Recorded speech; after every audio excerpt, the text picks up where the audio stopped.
ಎಲ್ಲರಿಗೂ ನಮಸ್ಕಾರ. ಶಿವಕುಮಾರ್ ಚಾನಲ್ಗೆ ಸ್ವಾಗತ. ನನ್ನ ಚಾನಲ್ನ ಸಬ್ಸ್ಕ್ರೈಬ್ ಮಾಡಿ, ಲೈಕ್ ಮಾಡಿ, ಶೇರ್ ಮಾಡೋದನ್ನು ಮರಿಬೇಡಿ. ಇವತ್ತು ಮೀನರಾಶಿಯವರ ವರ್ಷ ಭವಿಷ್ಯ 2021 ಹೇಳ್ತಾ ಇದ್ದೀನಿ. ಮೊದಲನೇದಾಗಿ ಗ್ರಹಸ್ಥಿತಿ ನೋಡೋದಾದರೆ, ಮೀನರಾಶಿಗೆ 3ನೇ ಮನೆಯಲ್ಲಿ ರಾಹು, ಭಾಗ್ಯದಲ್ಲಿ ಕೇತು ಅಂದರೆ 9ನೇ ಮನೆಯಲ್ಲಿ ಕೇತು ಸಂಚರಿಸ್ತಾ ಇದ್ದಾನೆ. 11ನೇ ಲಾಭದಲ್ಲಿ ಶನಿ ಸಂಚರಿಸ್ತಾ ಇದ್ದಾನೆ. ನವೆಂಬರ್ 20ರ ನಂತರ ಗುರುನೂ ಸಹ 11ನೇ ಲಾಭದಲ್ಲಿ ಸಂಚರಿಸ್ತಾನೆ ಮೀನರಾಶಿಯವರಿಗೆ. ಮೊದಲು ಗುರುವಿನಿಂದ ಪ್ರಾರಂಭ ಮಾಡೋಣ. ಗುರು 11ನೇ ಲಾಭದಲ್ಲಿ ಸಂಚರಿಸೋದ್ರಿಂದ ತುಂಬ ಒಳ್ಳೆಯ ಫಲಗಳನ್ನು ನೀವು ಎದುರು ನೋಡ್ಬೋದು. ಮದುವೆ ಆಗದೆ ಇರೋರಿಗೆ ಮದುವೆ ಆಗುತ್ತೆ, ಮತ್ತು ನಿಮ್ಮ ಲಾಭ ಜಾಸ್ತಿ ಆಗುತ್ತೆ. ನಿಮಗೆ ಜ್ಯೇಷ್ಠ ಸೋದರ ಅಥವಾ ಸೋದರಿ ಇದ್ದರೆ ಅವರ ಅಭಿವೃದ್ಧಿ ಆಗುತ್ತೆ. ನಿಮ್ಮ ಮನೋದುಃಖ ಏನಾದ್ರು ಇದ್ದರೆ ಅದು ಸಹ ಹೋಗುತ್ತೆ. ಸಂಗೀತ, ವ್ಯಾಪಾರ ಮತ್ತು ರಾಜರಿಂದ, ಮಿತ್ರರಿಂದ ಅನುಕೂಲ ಆಗುತ್ತೆ. ಸರ್ಕಾರದಿಂದ ಅನುಕೂಲ ಆಗುತ್ತೆ. ನಿಮಗೆ ವಸ್ತ್ರಾಭರಣ ಮತ್ತು ಭೂಮಿಯನ್ನು ಖರೀದಿಸ್ತಕ್ಕಂಥ ಒಂದು ಒಳ್ಳೆಯ ಫಲಿತಾಂಶವನ್ನು ಗುರು ಕೊಡ್ತಾನೆ. ಇನ್ನು ನೀವು ಜಲಪ್ರಯಾಣ ಅಂದರೆ ಎಲ್ಲರೂ ಬೇರೆ ದೇಶಗಳಿಗೆ ಹಡಗಿನಲ್ಲಿ ಅಥವಾ ದೋಣಿನಲ್ಲಿ ಆದರೂ ಸಹ ಹೋಗ್ಬೋದು.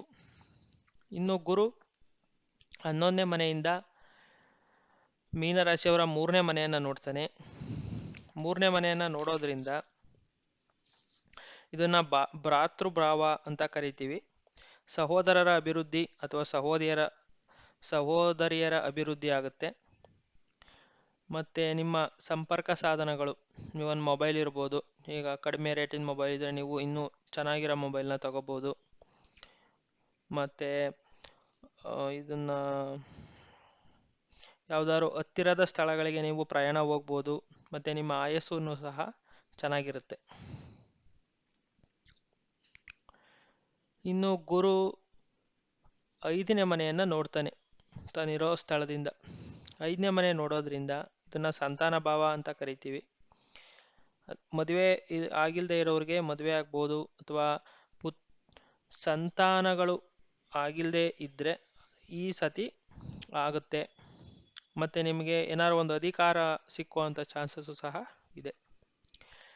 ಇನ್ನು ಗುರುಗ್ರಹ ಭಾಗ್ಯದ ಮನೆಯನ್ನು ನೋಡ್ತಾನೆ. ಅದು ಮೀನರಾಶಿಯವರಿಗೆ 7ನೇ ಮನೆ. 7ನೇ ಮನೆ ಕಳತ್ರ ಸ್ಥಾನ ಅಂತೀವಿ. ಅಂದರೆ ಇದು ವಿವಾಹ ವಿಷಯಕ್ಕೆ ಸಂಬಂಧಪಡುತ್ತೆ. ನಿಮ್ಮ ವ್ಯಾಪಾರ ವ್ಯವಹಾರ ಪಾಲುದಾರಿಕೆ ಅಂದರೆ ಲೀಗಲ್ ಪಾರ್ಟ್ನರ್ಶಿಪ್ಗೆ ಚೆನ್ನಾಗಿದೆ.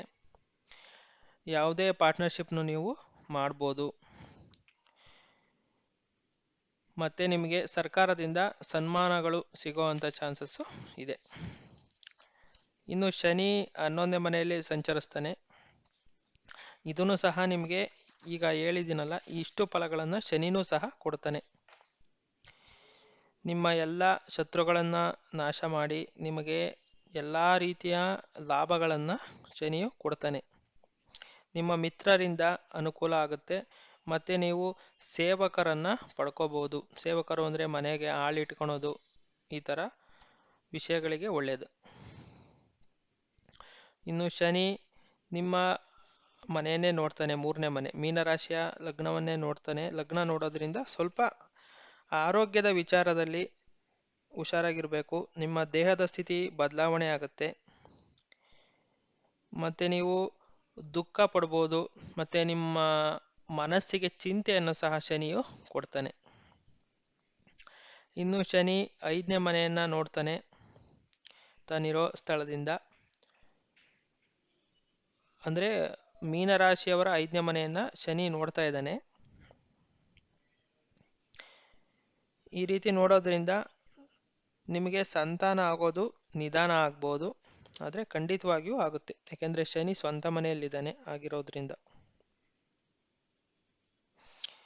ಇನ್ನು ನಿಮಗೆ ತಂದೆ ಅಂದರೆ ತಾತನ ವಿಷಯದ ಬಗ್ಗೆ ಚಿಂತೆಯನ್ನು ಕೊಡ್ತಾನೆ ಶನಿ. ಇನ್ನು ನಿಮಗೆ ಪದವಿ ಅಂದರೆ ಯಾವುದಾದ್ರು ಅಧಿಕಾರ ಸಿಕ್ಕುವಂಥದ್ದು ಸಿಗ್ಬೋದು. ಇನ್ನು ಶನಿ ತಾನಿರೋ ಸ್ಥಳದಿಂದ 10ನೇ ಮನೆಯನ್ನು ನೋಡ್ತಾನೆ. ಮೀನರಾಶಿಗೆ ಆ 10ನೇ ಮನೆ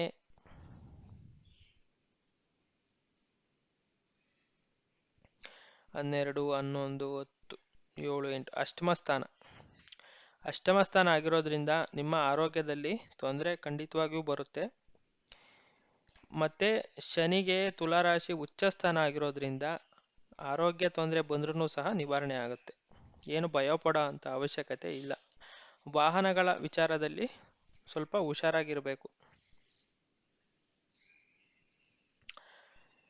ಇನ್ನು ರಾಹು 3ನೇ ಮನೆಯಲ್ಲಿ ಇರೋದ್ರಿಂದ ಇದನ್ನ ಪೂರ್ವ ಪುಣ್ಯಸ್ಥಾನ ಅಂತಲೂ ಹೇಳ್ಬೋದು. ನಿಮಗೆ ಭಾಳ ಒಳ್ಳೆಯದಾಗುತ್ತೆ. ಅಂದರೆ ಲಾಭಗಳು ಜಾಸ್ತಿ ಆಗುತ್ತೆ, ಮಾನಿಟ್ರಿ ಗೈನ್ಸ್ ಜಾಸ್ತಿ ಆಗುತ್ತೆ, ಮತ್ತು ನಿಮ್ಮ ಕಿವಿಗಳು ಚೆನ್ನಾಗಿ ಕೆಲಸ ಮಾಡುತ್ತೆ, ಮತ್ತು ನೀವು ಪ್ರಯಾಣ ಮಾಡ್ತೀರ. ಪ್ರಯಾಣದಲ್ಲಿ ನಿಮಗೆ ಸುಖ ಇದೆ. ಇನ್ನು ಕೇತು 12, 11, 10, 9 ಭಾಗ್ಯದಲ್ಲಿ ಸಂಚರಿಸ್ತಾನೆ. ಭಾಗ್ಯದಲ್ಲಿ ಸಂಚರಿಸೋದ್ರಿಂದ ನಿಮ್ಮ ತಂದೆಗೆ ತೊಂದರೆ ಬರ್ಬೋದು. ಮತ್ತು ನೀವು ದೇವರ ಕಾರ್ಯಗಳನ್ನು ಮಾಡ್ತೀರಾ, ತೀರ್ಥಯಾತ್ರೆ, ವಿದೇಶ ಪ್ರಯಾಣಗಳನ್ನು ಮಾಡ್ಬೋದು. ನಿಮಗೂ ಸಹ ಪ್ರಯಾಣದಲ್ಲಿ ಸೌಖ್ಯ ಇದೆ. ಇನ್ನು ಯಾವ್ದಾದ್ರು ಈ ಕಾಡು ಈ ಥರ ಪ್ರದೇಶಗಳಲ್ಲಿ ವಾಸ ಮಾಡುವಂತಹ ಮನಸ್ಸನ್ನು ಸಹ ಕೇತು ಕೊಡ್ತಾನೆ. ಮತ್ತು ನಿಮಗೆ ಭೂಮಿಯಿಂದ ಲಾಭ ಬರುತ್ತೆ. ಅಂದರೆ ನಿಮ್ಮ ಪೂರ್ವಜರ ಆಸ್ತಿಯನ್ನು ನೀವು ಪಡೆಯೋದಕ್ಕೆ ಯಾವುದೇ ರೀತಿಯ ತೊಂದರೆನೂ ಸಹ ಬರೋದಿಲ್ಲ, ಕೇತು ಭಾಗ್ಯದಲ್ಲಿ ಇರೋದ್ರಿಂದ. ಈ ಮಾಹಿತಿ ನಿಮಗೆ ಇಷ್ಟ ಆಗಿದ್ರೆ ನನ್ನ ಚಾನಲ್ನ ಸಬ್ಸ್ಕ್ರೈಬ್ ಮಾಡಿ, ಲೈಕ್ ಮಾಡಿ, ಶೇರ್ ಮಾಡೋದನ್ನು ಮರಿಬೇಡಿ. ನಮಸ್ಕಾರ.